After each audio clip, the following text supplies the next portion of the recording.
আর মাত্র কয়েকদিন এরপরে শুরু হবে বাঙালির শ্রেষ্ঠ উৎসব দুর্গাপুজো। এরই মধ্যে প্রতি বছরের মতো এবছরও শিলিগুড়ি পুজো উদ্যোক্তা ও পুলিশ প্রশাসনের সঙ্গে বৈঠক করল শিলিগুড়ি পুর নিগম। শিলিগুড়ি দীনবন্ধু মঞ্চে শহরের পুজো উদ্যোক্তা এবং পুলিশ প্রশাসনকে নিয়ে বৈঠক করা হয়।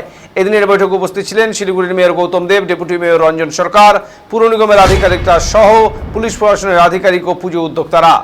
এদিনের সভায় পুজো নিয়ে সব রকম আলোচনা করা হয়। পুজো নিয়ে ঠিক কী কী নির্দেশিকা রয়েছে তাও জানানো হয় পুজো উদ্যোক্তাদের। তরফ থেকে আজকে রিপ্রেজেন্টেশনটা দিচ্ছি আপনাদেরকে।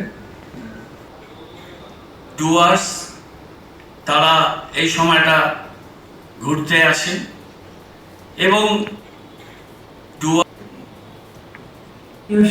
ওনার মূল্যবান বক্তব্য, ভিশন, ডিরেকশন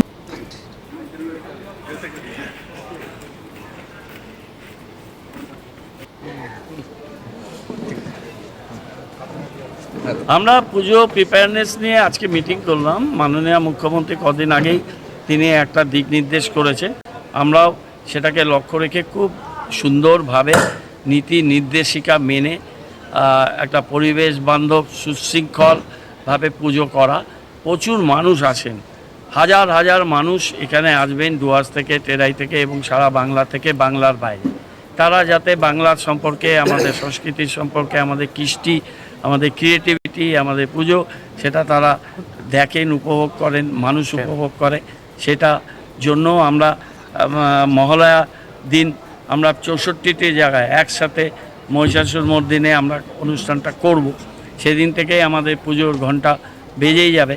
তার আগে শহরকে পরিষ্কার পরিচ্ছন্ন রাখা সেই বিষয়, এবং বিসর্জনটা খুব ইম্পর্টেন্ট। পাহাড়ি নদী এখানে আছে চারিদিকে, সেইখানে খুব সতর্কতার সাথে বিসর্জন, এবং সাথে সাথে আমাদের নদীর এমার্শনের যে কাঠামোগুলো থাকে প্রতিমা, সেগুলো সাথে সাথে আমরা তুলে নিই।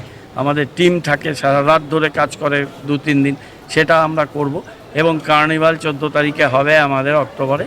সেই কার্নিভালটা, পুজো কার্নিভাল খুব সুন্দরভাবে, খুব ডিসিপ্লিনড হতে এবং একটা বৈশিষ্ট্যের মধ্যে দিয়ে আমরা এই কার্নিভাল, গত 2বার আমাদের খুব ভালো কার্নিভাল হয়েছে। এবার আমরা প্রত্যেক বছরই আগের বারে কার্নিভালের সেই ব্যাপ্তিটাকে আমরা ছাড়িয়ে যেতে চাই, সেটা আমরা করতে পারবো, এটা বিশ্বাস থাকে। এই জন্য এবার অনেক আগে থেকে আমরা প্রিপারেশান নিচ্ছি, এবং আমরা একদিকে ডেঙ্গির চ্যালেঞ্জকে মোকাবিলা করছি, একদিকে এই বৃষ্টিটা এবার একটু লেট মনসুন হচ্ছে, সেটাকে আমাদের মোকাবিলা করতে হচ্ছে। আরেকদিকে আমাদের শহরকে গতিশীল, আরও গতিশীল করা, আরও সুন্দর করা, তার প্রক্রিয়া চলছে। তার মধ্যেও আমরা এই পুজোর প্রক্রিয়াটা করলাম। আমরা কার্নিভাল নিয়ে আবার মিটিং করব, সেই সময় ইমার্শনের ব্যাপারটাও আমরা আলোচনা করব। পুলিশ প্রশাসনের সাথে আমাদের মিটিং চলতেই থাকবে।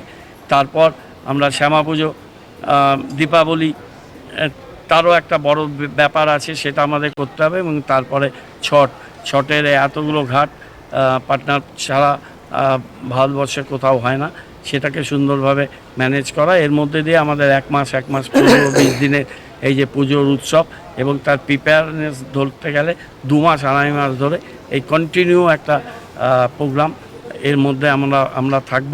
শিলিগুড়ির মানুষ তারা সবাই সহযোগিতা করেন, শিলিগুড়ির বাইরের থেকেও মানুষরা আসছেন, তাদের সহযোগিতা, পুলিশ প্রশাসন, ইরিগেশন, ইলেকট্রিসিটি, ফায়ার ব্রিগেড, সবাই মিলে, লাইন ডিপার্টমেন্টগুলো, পিডব্লিউডি, তারা সহায়তা করেন। পুরসভার সমস্ত কাউন্সিলর, সমস্ত নাগরিক, তাদের সবার সহযোগিতা আমরা পাই। প্রেস মিডিয়া তারাও অনেক সময় আমাদের ভুলগুলোকে ধরিয়ে দেন, আবার আমাদের ভালো কাজগুলোকেও তারাও হাইলাইট করে। সব মিলে খুব ভালোভাবে আমরা পুজোটা অতিবাহিত করতে পারবো। সেই MMICs, councillors, officers and staff, Puja committee members, আপনাদের সবাইকে শিলিগুড়ি